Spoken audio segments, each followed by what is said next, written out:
ये रिलैक्स आदमी तब होता है जब कोई उसे पराजित करने वाला पुत्र पैदा हो जाए, संतान पैदा हो जाए। जब तक पराजित नहीं करेगी संतान हमें, हम चैन से तो नहीं बैठ पाते। पुत्र का अर्थ यही है, पुत्री का अर्थ भी यही है। संतानों का केवल एक मात्र अर्थ यह है कि वो हमें पराजित करें, चरित्र से, शील ज्ञान से, विचार वैराग्य से, बुद्धि से और अपनी चतुराई से।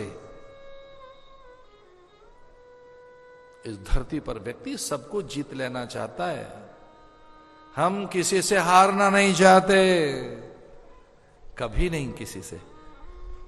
व्यक्ति जीतना चाहता है संसार को। ततो जय मुदीरिये, जय इस संसार की नियति है, हार जाना नियति नहीं है, जीतना ही तो नियति है।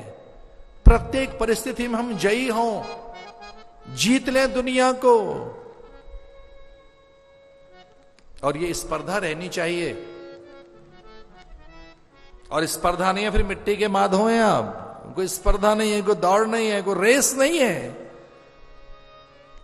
अब एक रेस लगाइए, दूसरों से आगे निकलिए, अटके मत रहो, वहीं पे ठहरे मत रहो। एक रेस तो होनी चाहिए। पर बच्चे से रेस लगाए, अपने बेटे से, उसमें जीतेगा कौन?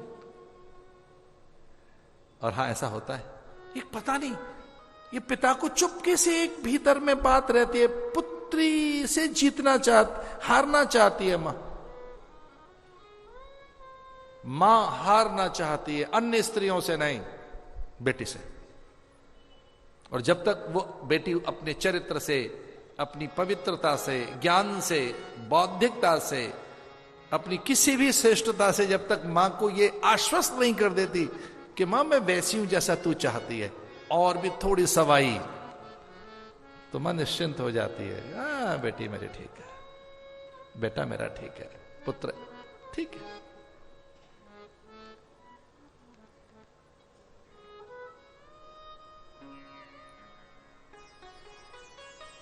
आपका पुत्र ऐसा हो जो आपको निश्चिंत कर दे, उत्तराधिकारी ऐसा हो, सक्सेसर ऐसा होना चाहिए। और हम तो ये नई बात एक और कहना चाहेंगे, बुद्धिमान वही है जो अपना ठीक समय पर सक्सेसर चुन ले। ठीक समय पर सक्सेसर को चुन लीजिए, ठीक समय पर, देर ना हो जाए। उत्तराधिकारी ठीक समय पर चुन लो कि कौन संभालेगा परंपरा, ज्ञान, विचार, ये लेगेसी, इसे संभालेगा कौन? कोई लेगेसी तो है ना, परंपरा तो है। वो हलवाई की दुकानों पर वो एक अलग टेस्ट, वो ज्वेलर्स के यहां, कुंभकार के यहां, शिल्पकारों के यहां, वास्तुकारों के यहां लेगेसी है ना। वो घरों में संस्कार, कि इनके घर के तो संस्कार ही ऐसे हैं, वो सारे संस्कार इनके पुत्र में आ गए। अरे इनके तो पौत्र में वही संस्कार दिखाई दे रहे हैं। इसलिए उत्तराधिकारी का चयन होना चाहिए। उत्तराधिकारी किसे कहते हैं? ये उत्तराधिकारी क्या है शब्द?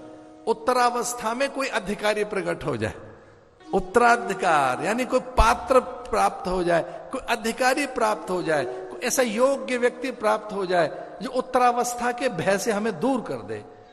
क्योंकि बुढ़ापे में एक फियर भी रहता है, कौन संभालेगा, कैसे होगा, अब तक तो चलाया, अब कैसे चलेगा।